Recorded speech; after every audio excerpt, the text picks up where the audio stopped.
안녕하세요. 오늘은 신뢰와 욕망 사이에서 흔들린 한 남자의 충격적인 사연을 들려드리려고 합니다. 주인공은 아내의 친구와 위험한 관계에 빠지면서 도덕과 욕망 사이에서 갈등하게 됩니다. 서로의 감정에 빠져드는 두 사람.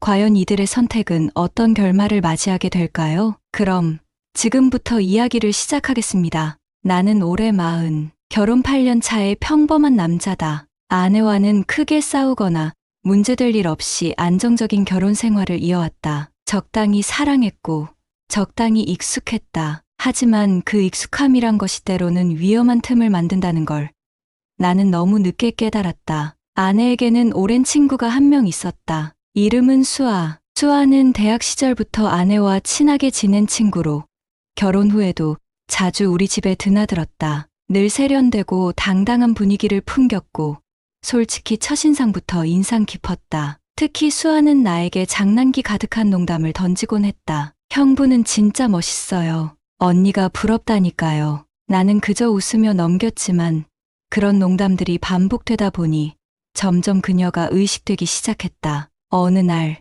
아내가 출장을 가게 되었다. 2박 3일 동안 집을 비우게 되었고 나는 혼자 집을 지키게 되었다. 아내는 떠나기 전 수아에게 말했다. 나 없는 동안 오빠 혼자 심심할지도 몰라. 수아야, 시간 되면 가서 밥이라도 같이 먹어. 그 말에 나는 대수롭지 않게 웃었지만 수아의 눈빛은 어딘가 묘했다. 아내가 떠난 첫날, 수아는 저녁을 사들고 우리 집을 찾아왔다. 형부 혼자 있는 거 외로울 것 같아서 왔어요. 같이 밥 먹어요. 나는 조금 놀랐지만 오랜 친구가 챙겨준다는 생각에 고마웠다. 우리는 저녁을 먹으며 이런저런 대화를 나눴다. 수아는 평소보다 더 가까이 다가와 나를 바라보았고 나는 어쩐지 그녀의 시선에서 눈을 피하게 되었다. 술 한 잔을 기울이던 중 수아는 갑자기 내 손을 잡았다. 형부, 솔직히 말해봐요. 언니랑 살면서 행복해요? 나는 당황하며 잔을 내려놓았다. 무슨 소리야. 당연히 행복하지. 하지만 수아는 눈을 가늘게 뜨며 말했다. 근데 왜 형부 눈이 외로워 보여요? 언니한테 말 못하는 거 있어요? 나는 그 말에 순간 흔들렸다. 수아야, 너 오늘 이상하다. 무슨 얘기를 하고 싶은 거야? 수아는 내 손을 놓지 않았다. 형부, 사실 나 오랫동안 형부를 좋아했어요. 그 말은 마치 폭탄과도 같았다. 심장이 미친 듯이 뛰기 시작했다. 나는 그녀의 손을 밀어내려 했지만 수아는 더 가까이 다가왔다. 형부는 나한테 남자로 보여요. 솔직히 나 혼자 이런 감정 느끼는 거 아니잖아요. 나는 그녀의 얼굴을 바라보며 고개를 저었다. 안 돼. 이러면 안 돼. 하지만 수아는 내 입술을 막았다. 그날 밤, 우리는 선을 넘고 말았다. 수아의 손길과 숨소리가 내 이성을 무너뜨렸고 그녀의 입술은 나를 깊이 빠져들게 만들었다. 형부 멈추지 마요. 그녀의 속삭임은 내 안에 있던 금기의 문을 완전히 열어버렸다. 다음 날 아침, 나는 수아와 함께 침대에 누워 있었다. 햇살이 창가로 비치며 우리의 현실을 보여주고 있었다. 나는 몸을 일으키며 머리를 감쌌다. 내가 무슨 짓을 한 거지? 하지만 수아는 내 등을 감싸 안으며 말했다. 형부, 어제 후회해요? 나는 아무 말도 하지 못했다. 그 후로 수아와의 관계는 멈추지 않았다. 아내가 출장에서 돌아오기 전까지 우리는 몇 번이나 더 만나며 서로를 탐했다. 하지만 나는 점점 더 불안해졌다. 이 관계가 들키는 순간 모든 게 끝장날 것이란 걸 알았기 때문이다. 그러던 어느 날 아내가 갑자기 일정을 변경해 일찍 집으로 돌아왔다. 나는 소파에 앉아 있던 수아와 눈이 마주친 순간 심장이 멎는 줄 알았다. 문이 열리며 아내가 들어왔다. 수아야, 여기서 뭐해? 수아는 당황한 얼굴로 웃으며 말했다. 언니 출장 간 사이에 형부랑 밥 좀 해먹으려고 왔어. 아내는 아무 의심 없이 웃었지만 나는 차가운 식은땀이 흘렀다. 그날 밤,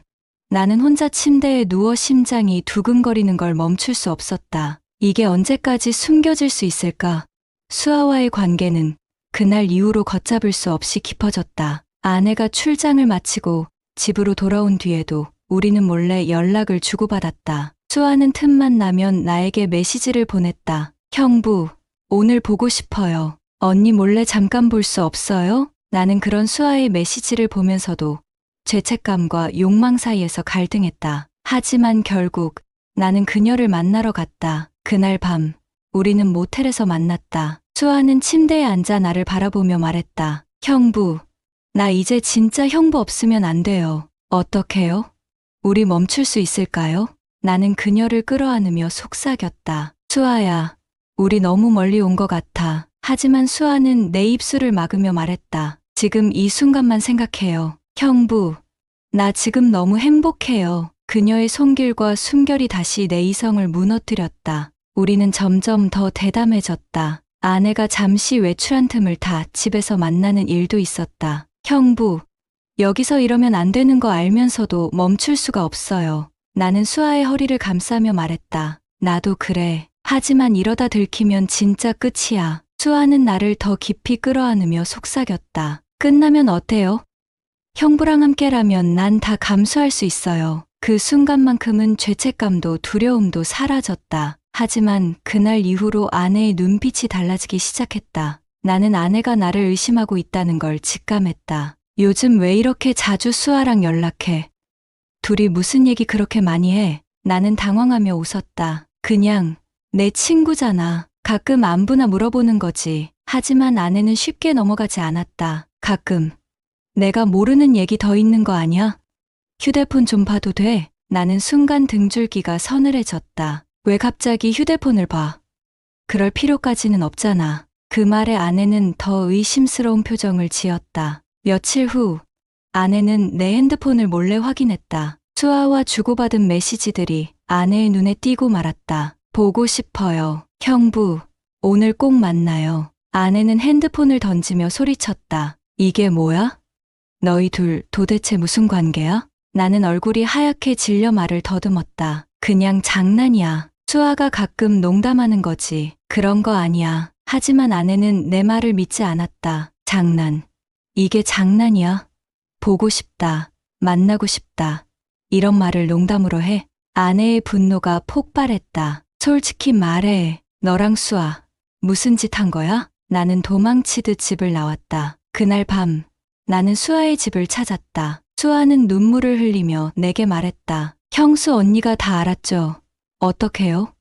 우리 이제 다 끝난 거 아니에요? 나는 수아의 손을 잡으며 말했다. 아직 끝난 거 아니야. 내가 어떻게든 해결할게. 하지만 수아는 고개를 저으며 울었다. 형부, 나 너무 무서워요. 우리 이렇게까지 가면 안 되는 거였잖아요. 나는 그녀를 끌어안으며 속삭였다. 수아야, 내가 책임질게. 걱정하지 마. 하지만 아내의 분노는 쉽게 사그라들지 않았다. 며칠 후, 아내는 이혼 서류를 내밀었다. 더 이상 같이 못 살아. 수아든 뭐든 내가 알아서 해. 난 이제 끝이야. 나는 아내에게 매달렸다. 한 번만 용서해줘. 진짜 미안해. 다 내 잘못이야. 하지만 아내는 냉정했다. 내가 날 배신했잖아. 내가 어떻게 널 다시 믿어? 나는 결국 아내를 붙잡지 못하고 수아에게로 향했다. 수아는 내게 말했다. 형부, 우리 이제 같이 살아요. 나 형부만 믿고 갈게요. 나는 그녀를 안으며 말했다. 그래,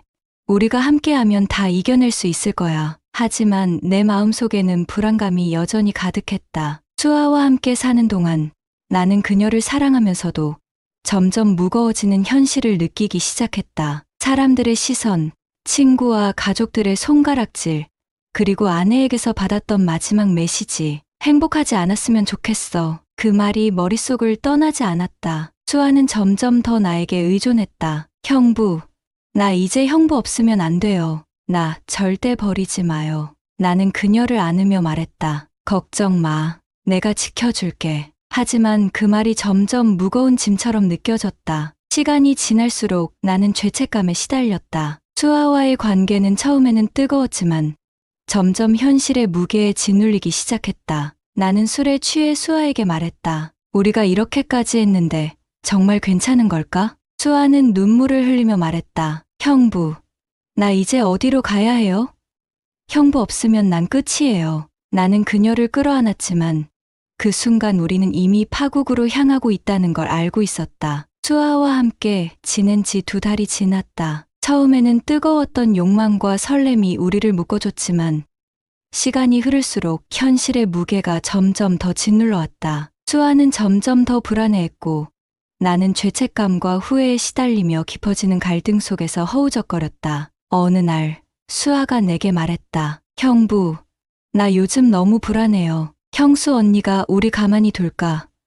그 눈빛이 너무 무서워요. 나는 수아의 손을 잡으며 달래려 했지만 그녀는 이미 두려움에 사로잡혀 있었다. 나 요즘 자꾸 악몽을 꿔요. 형수 언니가 우리 둘을 찾아와서 다 무너뜨리는 꿈. 나는 그녀를 끌어안으며 말했다. 걱정 마. 이미 끝났잖아. 형수랑 난 이혼했고 이제 우리만 생각하면 돼. 하지만 내 말은 스스로도 믿을 수 없는 위로였다. 며칠 후 나는 회사에서 퇴근하던 중 아내로부터 한 통의 전화를 받았다. 내가 어떻게 사는지 보고 싶어서 연락했어. 잘 지내? 아내의 차분한 목소리가 더 섬뜩하게 느껴졌다. 그냥 그럭저럭. 미안해. 아내는 웃으며 말했다. 미안.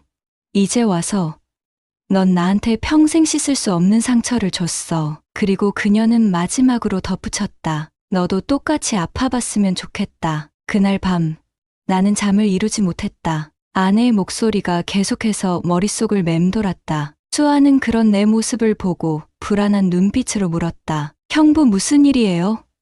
형수 언니가 뭐래요? 나는 머뭇거리다 말했다. 그냥 잘 지내냐고 물어봤어. 하지만 수아는 내 얼굴을 바라보며 의심스러운 표정을 지었다. 형부, 설마 아직도 형수 언니한테 미련이 있는 거 아니죠? 나는 황급히 손사래를 쳤다. 아니야, 그런 거 아니야. 그럼에도 불안은 멈추지 않았다. 며칠 뒤 나는 회사에서 한 소문을 듣게 되었다. 수아가 다른 남자랑 몰래 만난대. 순간 머릿속이 새하얘졌다. 설마 그럴 리가 없어. 수아는 나밖에 없다 했잖아. 하지만 불안한 마음을 주체할 수 없었던 나는 퇴근 후 수아를 찾아갔다. 수아는 집에 있었지만 어딘가 달라 보였다. 그녀는 다소 불편한 표정으로 나를 맞이하며 말했다. 형부, 갑자기 웬일이에요?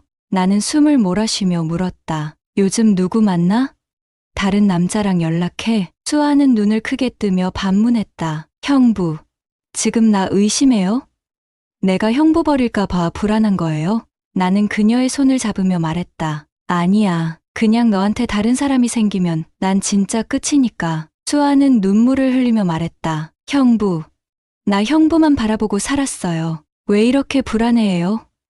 형부가 나한테 확신을 줘야죠. 나는 그녀를 안으며 속삭였다. 미안해. 내가 잘할게. 하지만 그날 이후로 우리는 더 자주 싸웠다. 수아는 내가 그녀에게 확신을 주지 않는다며 불안해했고 나는 그녀가 나를 떠날까봐 더욱 집착하게 되었다. 어느 날 나는 수아가 다른 남자와 카페에서 함께 있는 모습을 보고 말았다. 머릿속이 하얘졌다. 그녀가 내게 했던 말들이 모두 거짓말 같았다. 나는 카페로 들어가 그녀의 앞에 섰다. 수아야, 이게 뭐야? 이 사람 누구야? 수아는 당황한 표정으로 나를 바라보았다. 형부, 오해하지 마. 그냥 아는 사람이에요. 하지만 나는 그녀의 손목을 잡고 끌어냈다. 집으로 돌아온 우리는 크게 다퉜다. 나한테 다 버리고 오라고 해놓고 내가 이래? 수아는 울면서 소리쳤다. 형부는 내가 버린 걸 다 책임져 줬어요? 나 혼자 다 잃었잖아요. 근데 형부는 아직도 형수 언니 걱정하고 있잖아요. 나는 말문이 막혔다. 수아의 눈에는 분노와 절망이 가득했다. 이제 끝내요. 더는 못 버티겠어요. 그날 밤 나는 수아가 떠난 방에서 혼자 술을 마시며 무너졌다. 아내도 수아도 내게서 모두 떠나버렸다. 나는 창밖을 바라보며 후회했다. 처음부터 멈췄어야 했는데 하지만 이미 늦어버린 일이었다. 수아가 떠난 뒤 나는 무너진 채로 홀로 남겨졌다. 방 안에는 그녀의 흔적이 남아 있었지만 그녀는 더 이상 내 곁에 없었다. 그날 밤 나는 술에 취해 수아에게 전화를 걸었다. 하지만 그녀는 전화를 받지 않았다. 수아야, 제발 한 번만 얘기하자. 메시지도 보냈지만 답장은 오지 않았다. 그녀는 완전히 나를 지워버린 듯했다. 며칠 후 나는 아내에게도 전화를 걸어봤다. 하지만 아내도 내 전화를 받지 않았다. 과거의 일들이 머릿속에서 끝없이 반복되었다. 넌 날 배신했어. 평생 아프길 바랄 거야. 아내의 마지막 말이 귓가에 맴돌았다. 나는 모든 걸 잃었다. 사랑도, 신뢰도, 가족도. 수아와의 관계는 처음에는 뜨겁고 짜릿했지만 결국 우리 둘 다 파국으로 내몰았다. 나는 그녀를 사랑한다고 믿었지만 결국 그 사랑은 서로를 불안과 집착 속으로 몰아넣었을 뿐이었다. 시간이 지나면서 수아에 대한 소문을 듣게 되었다. 그녀는 새로운 남자를 만나 결혼을 준비 중이라는 얘기였다. 나는 그녀가 새로운 삶을 시작했다는 사실에 안도하면서도 가슴이 먹먹해졌다. 결국 나만 모든 걸 잃었구나. 나는 홀로 남겨진 채 무너져갔다. 매일 밤 수아와의 순간들이 떠올랐다. 형부, 나 진짜 형부 없으면 안 돼요. 그녀가 했던 말들이 머릿속을 떠나지 않았다. 하지만 나는 이제 그 말을 믿을 수 없었다. 어느 날 나는 우연히 수아와 마주쳤다. 그녀는 이전과 다르게 밝고 환한 얼굴을 하고 있었다. 내가 다가가자 그녀는 잠시 멈칫했지만 곧 미소를 지었다. 잘 지내세요? 나는 애써 미소를 지으며 대답했다. 응, 너도 잘 지내는 것 같네. 수아는 고개를 끄덕이며 말했다. 네, 이제는 정말 괜찮아요. 나는 그녀를 바라보며 말했다. 행복해 보여서 다행이다. 그녀는 미소를 지으며 말했다. 형부도 아니, 오빠도 행복했으면 좋겠어요. 그 말을 남기고 수아는 떠났다. 나는 그녀가 멀어지는 뒷모습을 바라보며 깊은 한숨을 내쉬었다. 모든 걸 돌이킬 수 없다는 걸 깨닫는 순간 나는 스스로를 원망했다. 욕망과 충동에 휩쓸렸던 순간들이 결국 내 삶을 완전히 무너뜨린 것이다. 시간이 흘렀지만 나는 여전히 수아와의 마지막 밤을 떠올린다. 형부, 우리 절대 헤어지지 말아요. 그때의 말들은 이제 아무 의미도 없었다. 나는 남겨진 과거의 조각들 속에서 혼자만의 벌을 받으며 살아가기로 했다. 여러분, 오늘 사연은 여기까지입니다. 가까운 사람과의 금지된 관계가 얼마나 위험하고 파괴적일 수 있는지 이 이야기를 통해 함께 보셨습니다. 여러분은 이런 상황에서 어떤 선택을 하셨을지 정말 궁금합니다. 댓글로 여러분의 생각과 의견을 자유롭게 남겨주세요. 여러분, 저희 썰라디오 시청자 중 99.8%가 구독을 안 하시고 보고 계십니다. 앞으로도 더 자극적이고 몰입감 있는 이야기를 계속 전해드릴 예정이니 좋아요와 구독, 알림 설정 잊지 마시고 꼭 눌러주세요. 그럼 다음 이야기에서 또 만나요. 감사합니다.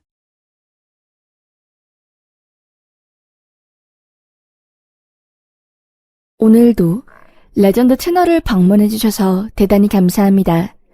시원통쾌 감동 눈물 레전드 사연 바로 시작하겠습니다. 안녕하세요. 죽다 살아나서 이렇게 사연을 보내게 되었습니다. 전 굉장히 힘들게 자랐어요. 아버지께서 한쪽 다리가 짧은 장애인이셨고 어머니는 지적장애를 가지고 계셨습니다.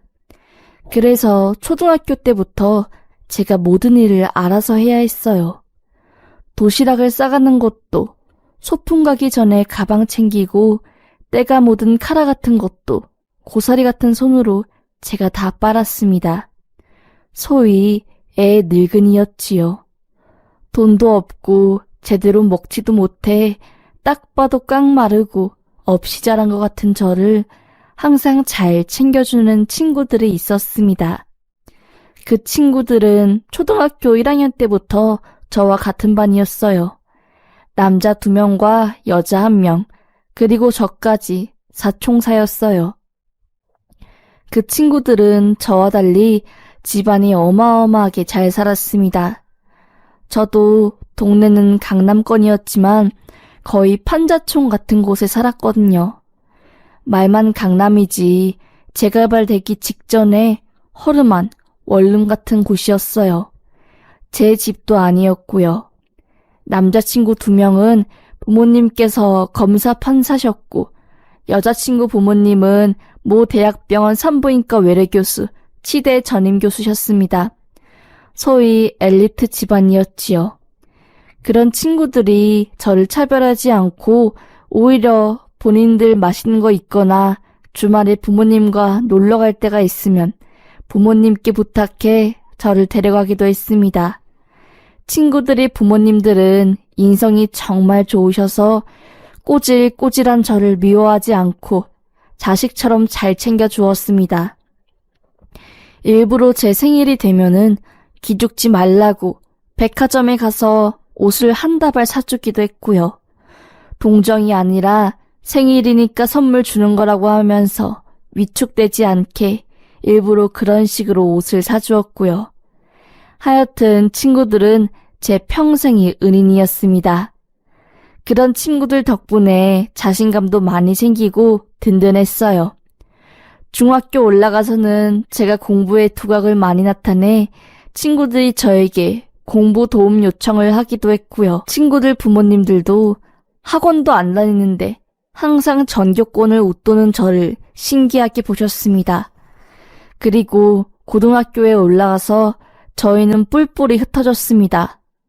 남자의 2명은 남고로 진학했고 여자의 1명은 외고, 저는 그냥 일반계 고등학교를 진학했습니다. 저희 모두 고등학생이 되어 공부를 하니 자주 만날 수 없었습니다.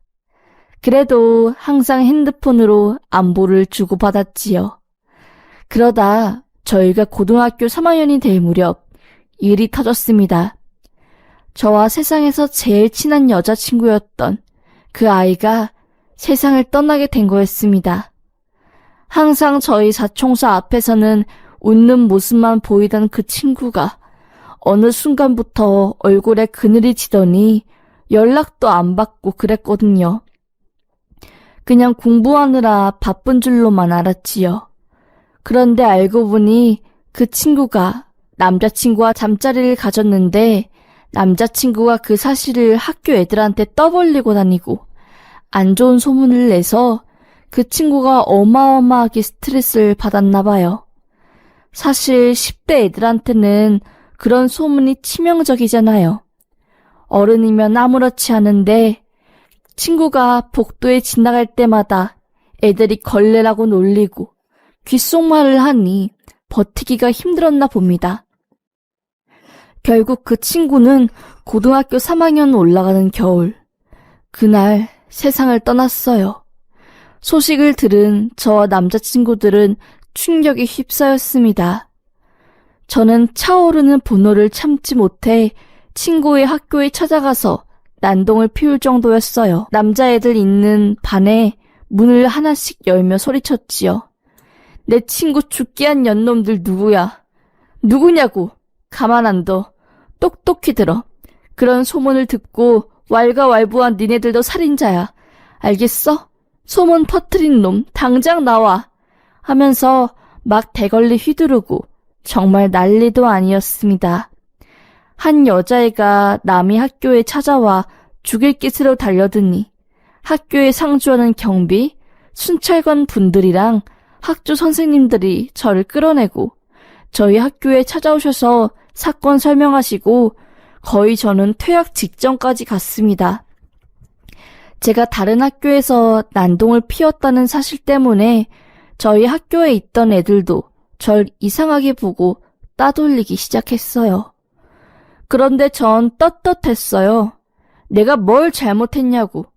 죽은 내 친구를 벼랑 끝까지 몰고 간 니네가 이상한 거 아니냐고 소리쳤지요.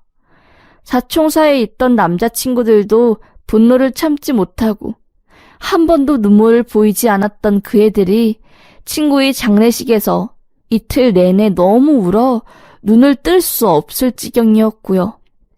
남자친구들의 부모님이 검사 판사였기에 이번 사건에서도 힘을 많이 써주셨습니다. 너무 우왕좌왕 어떻게 해야 할지 모르는 여자친구의 부모님 대신에 고소 등을 알아봐 주셨고 언론을 통해 사건을 여론화시켜주시기도 했고요. 그런데 그렇게 한다고 해서 죽은 사람이 돌아오나요?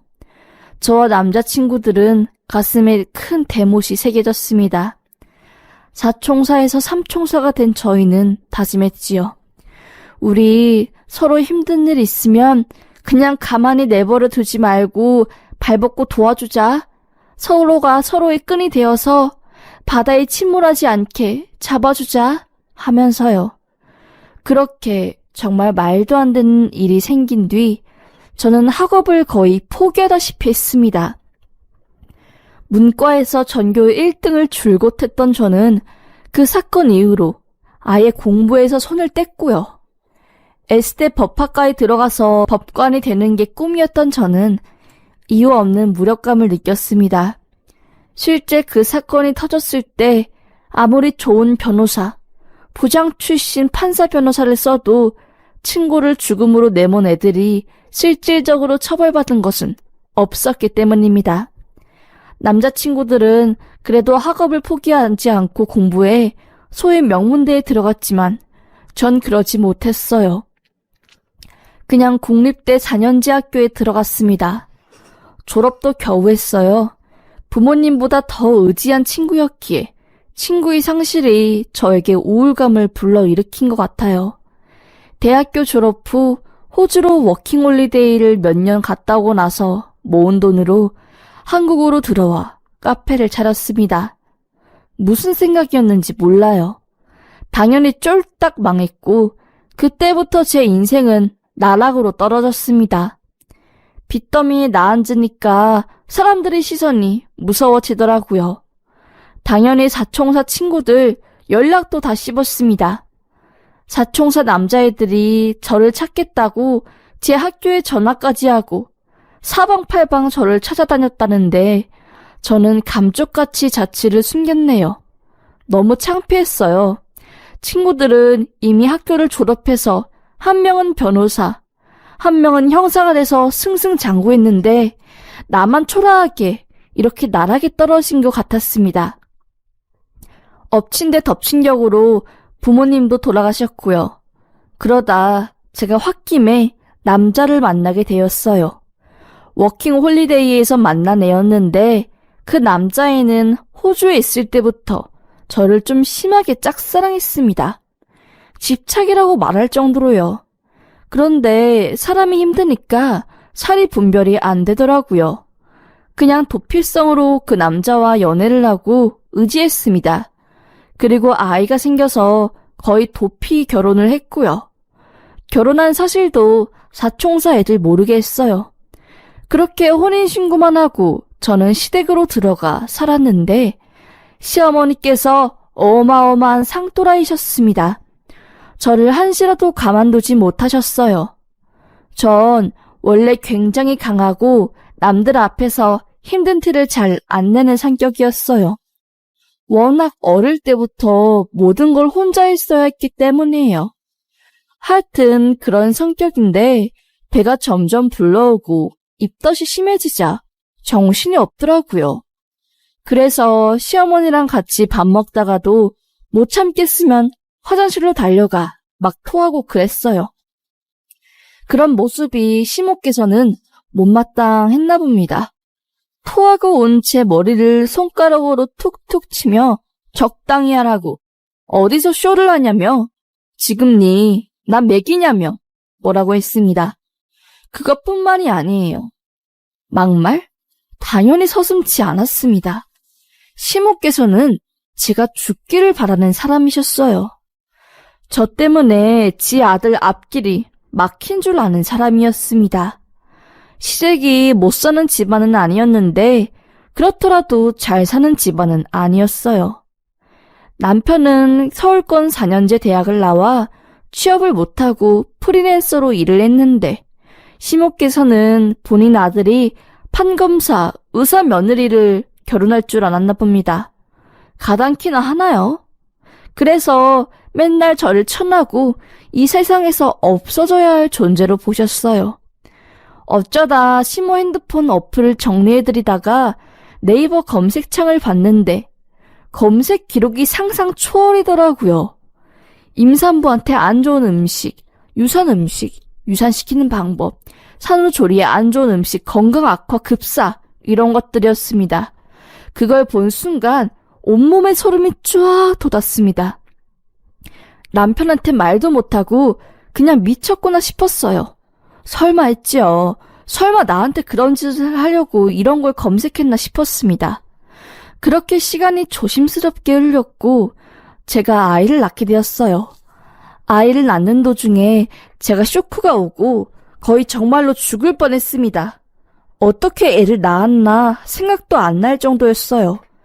출혈 정도가 너무 심해서 의사 선생님도 등골이 오싹하셨답니다.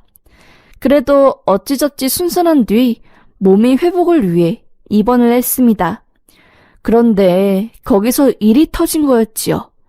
부모님 모두 돌아가시고 남편도 그때 먼 일이 있어서 산후조리 못 도와드렸는데 시모께서 저를 챙겨주신다고 했어요. 솔직히 찜찜했습니다. 그냥 뭔가 꿍꿍이가 있어 보였어요. 그런데 직감은 틀리지 않았어요.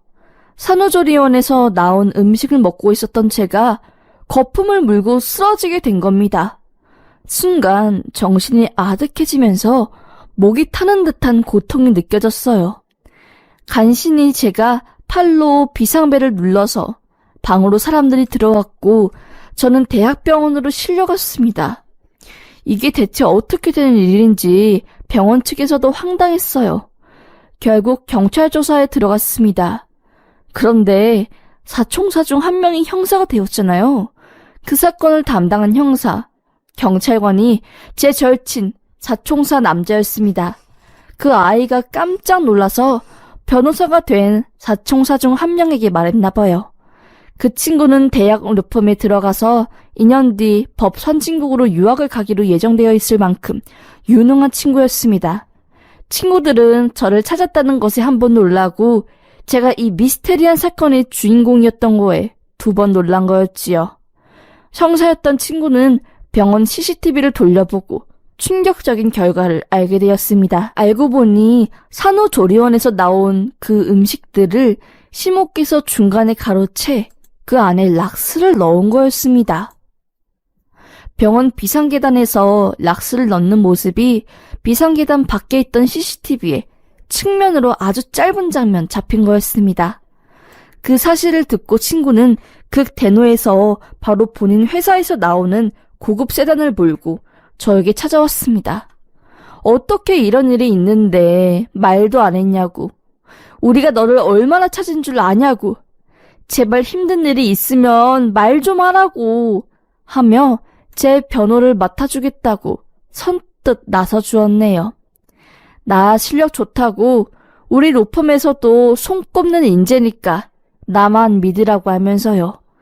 그렇게 삐까뻔쩍한 세단을 타고 양복을 갖춰 입은 채 법원 배지를 찬 친구는 조사받는 시모께 가서 말했나 봐요. 내가 대한민국에서 제일 유명한 변호사인데 내가 세상에서 제일 아끼고 중요시하게 하는 사람이 당신 며느리이다. 사람 잘못 건드렸다. 부모 없다고 사람 한 명 죽이면 아무도 모를 줄 알았냐며 소송 한번 끝까지 가보자고 말하며 시모에게 경고를 때렸나 봅니다. 시모 당연히 안 걸릴 줄 알았는데 사색이 되어 끝까지 발뺌했지만 형사 친구의 치밀한 조사와 증거 수집에 결국 시모는 구속영장이 떨어졌습니다. 살인미수로 수사받고 있고요. 저는 기도가 다 헐어서 처음에 말도 안 나오고 정말 너무너무 힘들었지만 친구들의 격려와 위로 덕분에 몇 개월 뒤 목소리를 다시 찾을 수 있었어요. 그리고 남편에게 이혼 소송을 했습니다. 이딴 놈이랑 결혼한 내가 미쳤구나. 이제서야 정신이 들은 거였지요. 그렇게 저는 이혼을 했고 갓난자식을 데리고 시댁에서 나왔습니다. 사총사 친구들의 도움으로 작은 전셋집을 얻을 수 있었고요.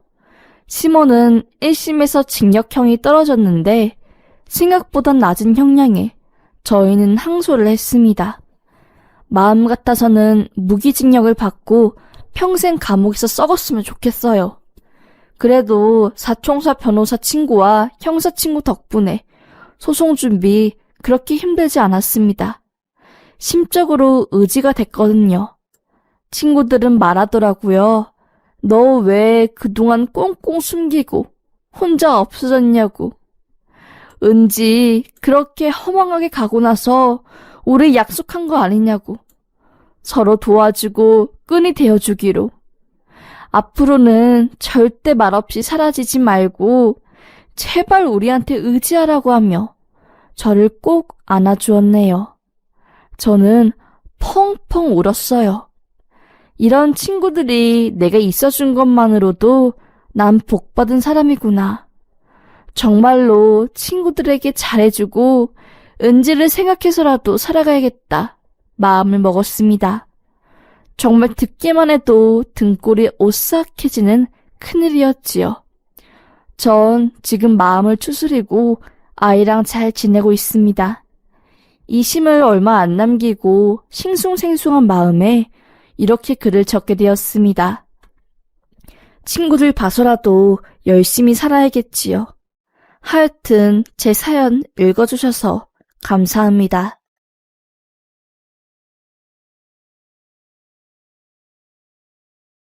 안녕하세요. 오늘은 사랑과 갈등, 그리고 죄책감이 뒤섞인 한 남자의 사연을 들려드리려고 합니다. 이 이야기는 결혼 생활을 이어오던 한 남자가 아내의 여동생과 감정적으로 얽히면서 벌어진 일들에 대한 이야기입니다. 결국 그는 아내를 잃고 그녀의 동생과 새로운 관계를 시작하게 됩니다. 오늘 이야기의 하이라이트는 바로 이것입니다. 결혼 생활을 지키려는 노력과 아내의 여동생에게 끌리는 욕망 사이에서 고민하던 주인공은 결국 금기를 깨고 돌이킬 수 없는 선택을 하고 맙니다. 이 선택이 남긴 결과와 그 무게는 과연 무엇일까요?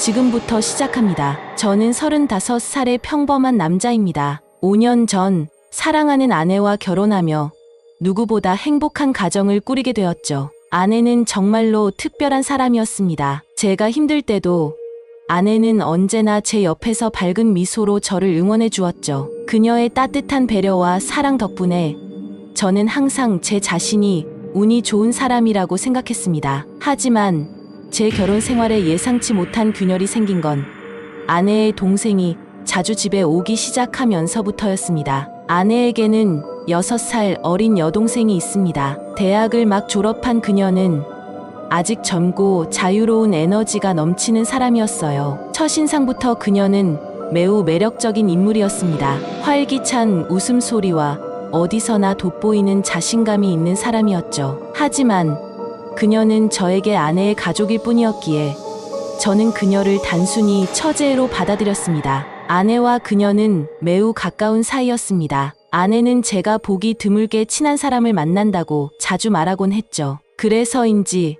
그녀는 결혼 후에도 종종 우리 집에 놀러 오곤 했습니다. 오빠, 저 왔어요. 가벼운 목소리로 문을 열고 들어오는 그녀의 모습은 늘 활기가 넘쳤습니다. 오늘은 언니한테 맛있는 거 해준다고 해서 기대 많이 하고 왔어요. 아내와 그녀가 함께 웃고 대화하는 모습을 보면서 저는 그저 따뜻한 가족의 분위기를 느낄 뿐이었습니다. 하지만 그런 평범한 일상이 조금씩 바뀌기 시작한 건 그녀가 저에게 조금씩 다르게 다가오면서였습니다. 어느 날 아내는 친구와 약속이 있어 외출을 했고 집에는 저와 그녀만 남아 있었습니다. 그녀는 주방에서 과일을 깎아가지고 거실로 들어왔고 소파에 가볍게 앉으며 저를 향해 말을 건넸습니다. 오빠, 결혼 생활 어때요? 순간 예상치 못한 질문에 당황했습니다. 뭐 좋지. 내 언니가 정말 좋은 사람이니까. 저는 자연스럽게 대화를 이어가려 했지만 그녀는 고개를 갸우뚱하며 이렇게 말했습니다. 언니는 정말 좋은 사람이에요. 근데 오빠는 가끔 심심해 보이는 것 같아요. 그 말에 저는 어색한 웃음을 지으며 대답했습니다. 아니야, 그런 거 없어. 그냥 요즘 일이 좀 바빠서 그래. 그녀는 저를 가만히 쳐다보더니 과일을 한 조각 먹으며 살짝 미소를 지었습니다. 그래도 오빠는 언니랑 결혼해서 다행이에요. 언니는 오빠 같은 사람을 만나야 행복하니까. 그녀의 말은 단순한 칭찬처럼 들렸지만 묘한 감정을 남겼습니다. 그 순간부터 저는 그녀를 조금씩 의식하기 시작했습니다. 시간이 지날수록 그녀는 자주 집에 들렀습니다. 아내는 가족끼리 친하게 지내는 게 좋잖아라며 즐거워했지만 저는 점점 그녀와의 만남이 불편하게 느껴지기도 했습니다. 왜냐하면 그녀와의 대화와 시선이 점점 더 많은 의미를 담고 있는 것처럼 느껴졌기 때문입니다. 어느 날은 이런 일도 있었습니다. 아내가 시장에 다녀온 사이 그녀가 소파에 앉아 저와 이야기를 나누고 있던 중이었죠. 오빠, 나중에 언니랑 여행 같은 데 가면 좋겠다. 같이 가면 얼마나 재미있을까? 그녀는 그렇게 말하며 제 어깨에 가볍게 기대었습니다. 순간 저는 긴장했습니다. 그녀의 가벼운 접촉이었지만 제 마음은 이상하게 떨렸습니다. 그 순간 저는 스스로를 다잡으며 그녀에게서 거리를 두려 했지만 머릿속은 혼란스러웠습니다. 그 후로도 그녀는 점점 더 제게 다가왔습니다. 아내와 함께 있을 때는 평범한 동생처럼 보였지만 아내가 없는 상황에서는 그녀의 태도가 달라졌습니다. 한 번은 아내가 외출한 저녁이었습니다. 그녀가 저녁을 준비한다며 집에 왔고 우리는 단둘이 식사를 하게 되었습니다. 그날 그녀는 유난히 저를 바라보는 시간이 많았고 대화 도중 저를 향해 이렇게 말했습니다. 오빠, 나 요즘 오빠 생각만 해요. 왜 그런지는 잘 모르겠어요. 그 말을 들은 순간 저는 아무 말도 하지 못했습니다. 머릿속은 텅 빈 듯 멈췄고 그녀는 제 손을 잡으며 살짝 미소를 지었습니다. 그냥 내가 이상한 거겠죠? 그녀의 행동은 분명 선을 넘고 있었습니다. 하지만 저는 왜인지 그녀의 손을 뿌리치지 못했습니다. 그날 밤 저는 처음으로 스스로에게 질문을 던졌습니다. 이건 단순히 착각일까? 아니면 내가 그녀에게 끌리고 있는 걸까? 돌이킬 수 없는 선택. 그날 밤 우리는 결국 선을 넘어버렸습니다. 처음엔 모든 것이 혼란스러웠습니다. 죄책감과 두려움이 저를 휘감았지만 동시에 그녀와 함께 있는 시간이 이상할 정도로 편안하게 느껴졌습니다. 그녀는 제게 조심스레 다가오며 말했습니다. 오빠, 우리 지금 무슨 짓을 하고 있는지 알아요. 하지만 나는 후회하지 않을 거예요. 오빠만 괜찮다면 나는 이대로라도 좋아요. 저는 아무 대답도 하지 못한 채 그녀를 바라보았습니다. 그리고 그날 이후로 우리는 비밀스러운 관계를 시작하게 되었습니다. 비밀의 무게. 시간이 지날수록 우리의 관계는 점점 더 깊어졌습니다. 아내가 없는 시간을 틈타 그녀와 만나게 되었고 그녀 역시 저와 함께하는 시간을 더 원했습니다. 하지만 저는 이 비밀스러운 관계가 오래가지 못할 것이라는 걸 알고 있었습니다. 아내를 볼 때마다 저는 죄책감에 시달렸습니다. 그녀의 따뜻한 미소를 볼 때마다 제가 얼마나 큰 잘못을 하고 있는지 절감하게 되었죠. 그럼에도 불구하고 저는 그녀의 동생에게 끌리는 감정을 멈출 수 없었습니다. 그녀는 저에게 이렇게 말하곤 했습니다. 오빠, 언니 몰래 만나는 게 나도 힘들어요. 하지만 오빠를 포기할 수가 없어요. 나한테도 기회를 주면 안 돼요. 그녀의 말에 저는 늘 같은 대답을 했습니다. 이건 잘못된 일이야. 우리 이러면 안 돼. 하지만 제 행동은 제 말을 따르지 않았습니다. 모든 것이 드러난 순간, 그날은 아내가 예상보다 일찍 집에 돌아온 날이었습니다. 저와 그녀의 동생은 소파에서 나란히 앉아 대화를 나누고 있었습니다. 사실 그날 대화도 평소와는 달랐습니다. 그녀는 아내에게 숨겨온 우리의 관계에 대해 고백하고 싶다고 했지만 저는 그것만큼은 절대 안 된다고 강하게 반대하고 있었죠. 오빠, 우리 언제까지 이렇게 숨어야 돼요? 언니한테 솔직히 말하고 우리도 떳떳하게 지내면 안 돼요? 그녀의 말에 저는 답답한 마음에 한숨을 내쉬며 말했습니다. 넌 지금 무슨 소리를 하는 거야? 내 언니가 이 사실을 알면 어떻게 될지 뻔히 알잖아. 우린 절대 이러면 안 돼. 그 순간 현관문이 열리는 소리가 들렸습니다. 나 왔어. 아내의 목소리가 들렸고 그녀는 짐을 들고 집으로 들어왔습니다. 아내는 소파에 나란히 앉아있는 저희를 보고 잠시 멈칫하더니 이내 냉랭한 목소리로 말을 걸었습니다. 뭐 하고 있었어? 그녀의 시선은 저와 그녀의 동생 사이를 오가고 있었습니다. 분명 평소와는 다른 분위기였고 아내의 눈빛은 이미 뭔가를 의심하고 있었습니다. 아내의 분노. 며칠 후 아내는 결국 모든 것을 알게 되었습니다. 아내는 저와 그녀의 동생이 몰래 만나고 있다는 사실을 눈치챘고 그 사실을 확인하기 위해 그녀 나름대로의 조사를 했던 겁니다. 아내가 폭발한 건 그날 저녁 집안에서 저와 동생을 대면했을 때였습니다. 너희 둘 대체 언제부터 이런 사이였어? 아내의 목소리는 분노와 슬픔으로 가득 차 있었습니다. 저는 머리를 숙이고 아무 말도 하지 못했고 그녀의 동생 역시 떨리는 목소리로 말을 꺼냈습니다. 언니 미안해. 하지만 나도 형부를 사랑해. 그 한마디는 마치 폭탄처럼 집안을 뒤흔들었습니다. 아내는 믿을 수 없다는 듯 그녀의 얼굴을 바라보았습니다. 뭐라고? 사랑한다고? 너 지금 제정신이야. 그 순간 저는 모든 것이 끝났음을 직감했습니다. 갈등의 폭발. 아내와 그녀의 동생 사이에는 치열한 말다툼이 벌어졌습니다. 아내는 동생에게 이렇게 소리쳤습니다. 넌 내 동생이잖아. 어떻게 내 남편을, 내 가족을 이렇게 배신할 수 있어. 하지만 그녀의 동생도 물러서지 않았습니다. 언니는 몰라. 내가 얼마나 힘들었는지, 내가 형부를 얼마나 좋아했는지.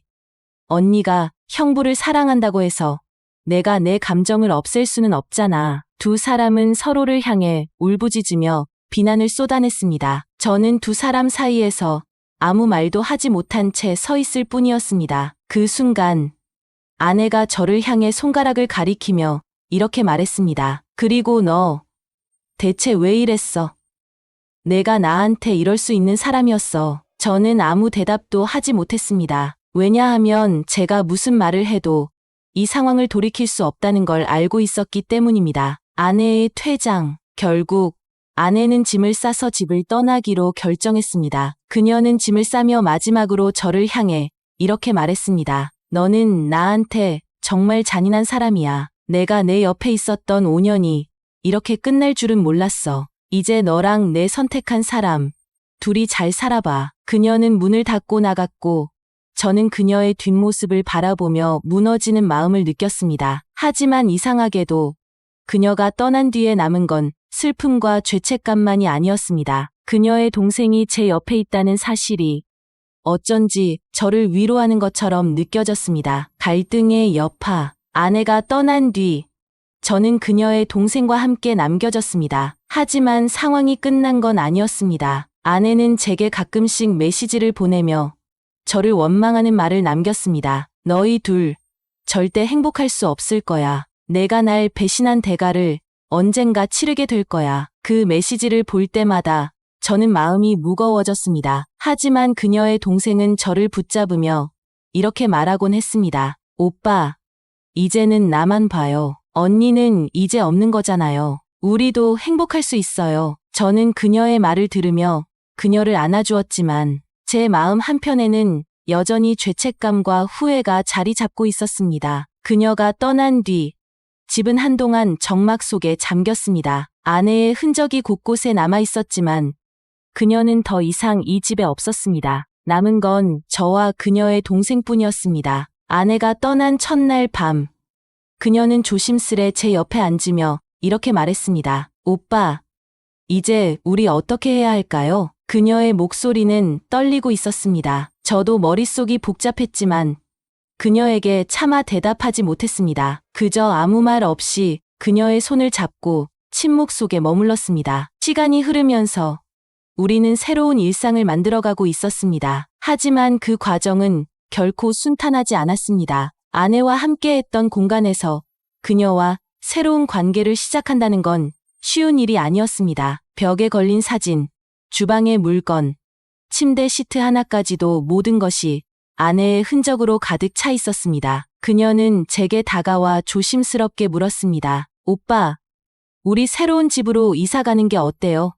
여기 있으면 자꾸 생각나잖아요. 그 말은 맞는 말이었지만 동시에 저를 더욱 무겁게 했습니다. 그래, 그게 좋을지도 모르겠다. 저는 그렇게 대답했지만 마음 한편에선 여전히 아내에 대한 미련이 남아 있었습니다. 우리는 결국 이사를 결정했습니다. 새로운 집은 작고 아늑한 곳이었고 우리가 함께 새롭게 시작하기에 적당한 공간이었습니다. 그녀는 새 집에 들어서자 환하게 웃으며 말했습니다. 여기 정말 좋다. 오빠랑 나랑 같이 꾸밀 수 있으니까 더 좋아. 그녀는 열심히 집안을 꾸미며 저를 기쁘게 해주려 했습니다. 하지만 저는 점점 더 무거운 감정에 사로잡히기 시작했습니다. 아내의 마지막 말.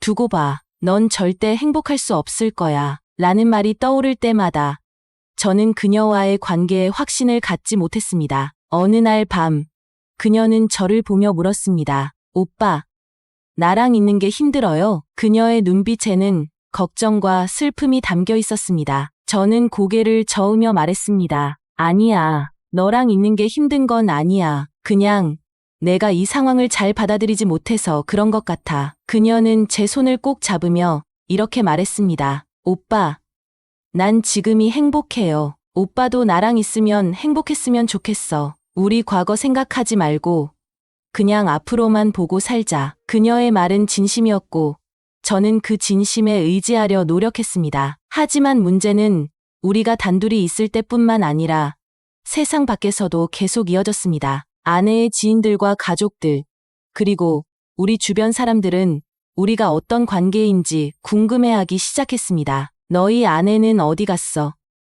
왜 요즘 동생이랑 같이 다니는 거야? 직장에서 동료들이 물어볼 때마다 저는 뭔가 숨기고 있다는 느낌에 불편해졌습니다. 그녀는 그런 상황 속에서도 자신을 강하게 다잡았습니다. 오빠, 사람들이 뭐라고 하든 신경 쓰지 말아요. 우리는 우리가 옳다고 믿으면 돼요. 그녀는 웃으며 말했지만 그 웃음 뒤에는 어딘가 모를 외로움이 묻어 있었습니다. 어느 날 아내로부터 메시지가 왔습니다. 그녀는 차분하지만 단호한 어조로 이렇게 말했습니다. 내가 선택한 삶이 어떤 건지 이제는 알겠지. 너희 둘이 행복할 수 있다고 믿는다면 나도 이제 너희를 놓아줄게. 그 메시지를 보는 순간 저는 마치 무언가가 무너지는 느낌이 들었습니다. 그녀는 이제 완전히 우리를 놓아준 것처럼 보였지만 그 말이 오히려 저를 더 깊은 죄책감에 빠뜨렸습니다. 그녀는 제가 그녀와 함께하는 동안 느꼈던 모든 행복을 부정당한 것처럼 느끼게 했습니다. 한 달 뒤, 그녀의 동생은 제게 한 가지 부탁을 했습니다. 오빠, 우리 여행 갈까? 멀리 가서 아무도 없는 곳에서 우리 둘만 시간을 보내고 싶어. 저는 그녀의 제안을 받아들였고 우리는 조용한 해변 마을로 떠났습니다. 그곳에서 그녀는 처음으로 모든 감정을 털어놓았습니다. 오빠, 내가 오빠를 사랑해서 이 선택을 했는데 나도 가끔은 두려워요. 우리가 정말 옳은 길을 가고 있는 건지 모르겠어요. 그녀의 눈에 맺힌 눈물을 보며 저는 그녀를 꼭 안아주었습니다. 미안하다. 내가 더 잘했어야 했는데 나도 이 선택이 맞는 건지 항상 고민하고 있어. 우리는 서로를 꼭 안으며 그동안 말하지 못했던 불안과 두려움을 공유했습니다. 하지만 그 순간만큼은 서로가 서로에게 유일한 위로가 되었습니다. 우리는 여전히 함께 살아가고 있습니다. 새로운 집에서 새로운 삶을 꾸려가고 있지만 가끔은 과거가 우리를 찾아옵니다. 아내와의 추억, 그녀가 남긴 말, 그리고 우리가 선택한 길의 무게가 때로는 우리를 괴롭히기도 합니다. 하지만 그녀는 여전히 제 옆에서 웃으며 말합니다. 오빠, 난 후회하지 않아. 우리 함께라면 괜찮을 거야. 저는 그녀를 바라보며 대답합니다. 나도 노력할게. 너랑 함께 행복할 수 있도록. 오늘 이야기는 여기까지입니다. 이 사연은 사랑, 욕망, 그리고 선택이 가져온 결과에 대해 깊이 생각하게 합니다. 여러분은 이 상황에서 어떤 선택을 했을까요? 여러분의 생각과 의견을 댓글로 남겨주세요. 감사합니다.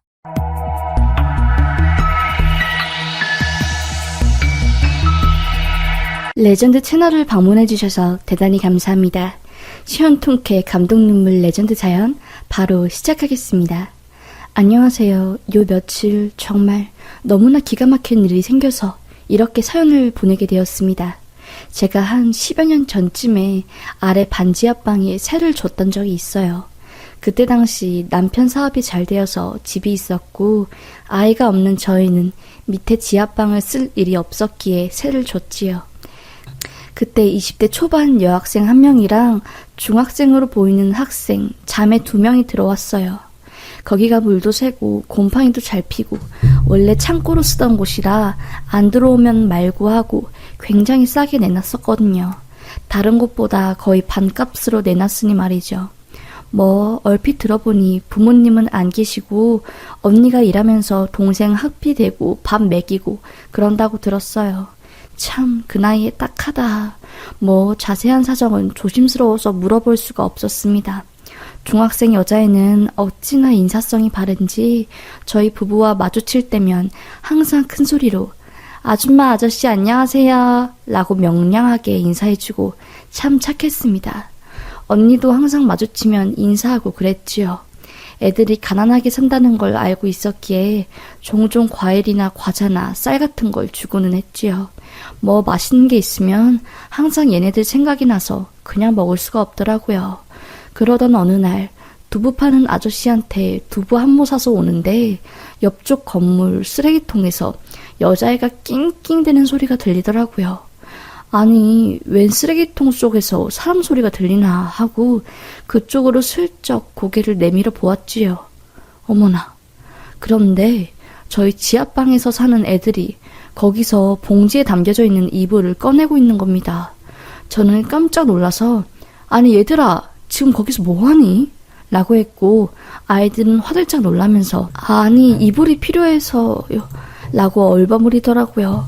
아니 아무리 이불이 필요해도 그렇지 남이 버린 이불을 가져다가 쓰는 게 어딨냐고. 아휴 정말 마음이 너무 아팠습니다. 애들이 덮을 이불은 있었는데 밑에 깔고 잘 이불이 없었고 보일러도 안 트니 바닥이 얼마나 찼겠어요. 중학생 동생이 언니한테 너무 추워서 밤에 잠이 안 온다고 이불 좀 사달라고 하고 언니가 이불을 사려고 했는데 너무 비쌌나 봅니다. 뭐 애들이라서 아마 덤탱이를 씌운 것 같아요. 까는 이불 하나에 10만 원을 넘게 불렀다네요. 시장가에 가면 몇만 원에 까는 이불 구할 수 있는데 그런 언니가 쓰레기통에 이불이 담겨져 버려져 있는 걸 보고 동생과 함께 그걸 빨아서 깔려고 했답니다. 아니 요즘 시대에 이렇게 힘들게 사는 애들이 있다는 게 믿겨지지가 않았습니다. 저는 빨리 집으로 들어오라고 손 씻고 아줌마네 장롱에서 안 쓰는 이불 많으니까 그거 가져가라 하고 그리고 큰 방에 매트리스 안 쓰는 것도 그것도 있으니까 가져가라 하고 애들 밥 먹인 다음에 남편 시켜서 매트리스 옮기고 이불 옮기고 했네요. 중학생 애는 아주머니 아저씨 너무너무 감사하다고 하고 언니는 죄송하고 창피했는지 눈시울이 벌개져서 계속 땅바닥만 쳐다보더라고요. 저는 말했죠. 너네들 도움받는다고 기죽지 마라. 너네들 여기서 공짜로 사는 것도 아니고 아줌마한테 떳떳하게 월세 주면서 사는 거니까 괜찮다. 창피하지도 말고 부끄러워하지도 말아라. 너네는 지금 굉장히 열심히 살고 있는 거고 누구보다 성실하게 살고 있는 거야. 특히 첫째, 동생 뒷바라지 한다고 새벽 일찍 나가서 밤 늦게까지 일하고 아줌마가 보기에는 뭐 공부 잘하고 인상 나쁜 애들보다 너네가 더 대단하고 멋진 사람처럼 보인다. 앞으로 뭐 필요한 거 있으면 도와줄 수 있냐고 아줌마 아저씨한테 물어보고 아줌마 아저씨가 힘 닿는 데까지 너네들 도와줄 거니까 아줌마네 집이 새도 싸고 하니까 최대한 여기서 살다가 목돈 모아서 더 좋은 원룸이나 전세로 이사가는 걸 목표로 해. 알겠지? 달달이 나가는 월세 얼마나 아깝니? 아줌마가 손이 커서 반찬 많이 만드니까 반찬 걱정, 밥 걱정은 하지 마. 알겠어? 첫째 울지 말고 둘째처럼 씩씩하게 웃으면서 살아야지. 왜 울어 아줌마도 눈물 나게. 라는 식으로 중간에 울음이 터진 첫째를 달래주었네요. 저도 넉넉한 형편은 아니었지만 아이도 없는 어른이 돈 쓸 일이 있으면 뭐 얼마나 있겠어요. 하늘에서 내려준 내 아이들이다. 얼마나 힘들지. 너무 마음이 아팠기에 그 돈을 받기가 미안해서 언젠간 애들이 이 집을 떠날 때 발판 삼을 돈으로 쓰라고 주려고 했는데 시기가 너무 일찍 와버린 것이었죠. 저는 그 돈과 함께 첫째에게 말했습니다. 절대로 힘들다고 나쁜 마음 먹지 말고 꿋꿋하게 둘째랑 잘 의지하면서 살아라. 세상에 나쁜 사람도 많고 사기꾼도 많고 조금만 약점 보이면 어떻게든 골탕 먹이려는 사람이 많다. 그러니까 단단하고 강하게 그리고 소처럼 우직하게 한 발씩 앞으로 살아가고 아줌마가 너네들한테 베풀었던 사랑들 너네가 커서 도움이 필요한 애들한테 똑같이 베풀면 아줌마는 그걸로 만족한다. 알겠니? 라고 하며 아이들과 헤어지게 되었습니다. 주인집 아줌마와 새들어 사는 애들로 만났지만 몇 년간 거의 가족처럼 지내다 보니 마지막에는 제가 다 눈물이 왈칵 쏟아지더라고요. 남편 사업도 그렇게 되고 저도 마음이 힘들었거든요. 남편과 함께 저희 친정집으로 들어가기 위해 짐을 다 싸고 그렇게 용달 트럭을 불러 짐을 옮기고 저희는 그렇게 그 아이들과 헤어지게 되었습니다. 남편은 저희 아빠 공장으로 들어가 일 도와주며 돈을 벌었고 저는 친정집에서 살면서 애들 가르치는 일을 다시 시작했어요. 어쨌든 다시 일어나야 했기에 저와 남편은 슬퍼할 새도 없이 일을 시작했습니다. 다행인 거는 애들이 없다 보니 부모님 생활비 드리고 저희 밥 먹고 살 정도는 되더라고요. 그렇게 한 10년 정도 일하니까 친정에서 나와 작은 아파트로 이사갈 돈이 생기더라고요. 조금씩 투자도 해서 돈도 굴리고 알뜰살뜰하게 모은 보람이 있었습니다. 남편 사업이 망하고 그 주택에서 나온 지 10년 만에 다시 일어나게 된 것이었죠. 중간중간 애들도 생각이 나더라고요. 첫째는 간호사가 됐을라나, 둘째는 대학이 갔을라나, 아니면 일을 할라나. 첫째가 얼마나 어깨가 무겁고 힘들지 얼굴도 볼 수 없는 상황인데도 문득 걱정이 되더라고요. 세월이 많이 흘렀고 그 아이들이 어떻게 사는지 알 도리도 없었고 굳이 찾아내고 싶지도 않았습니다. 그렇게 저희 부부는 저희 친정집에서 나와 작은 아파트로 이사가게 되었어요.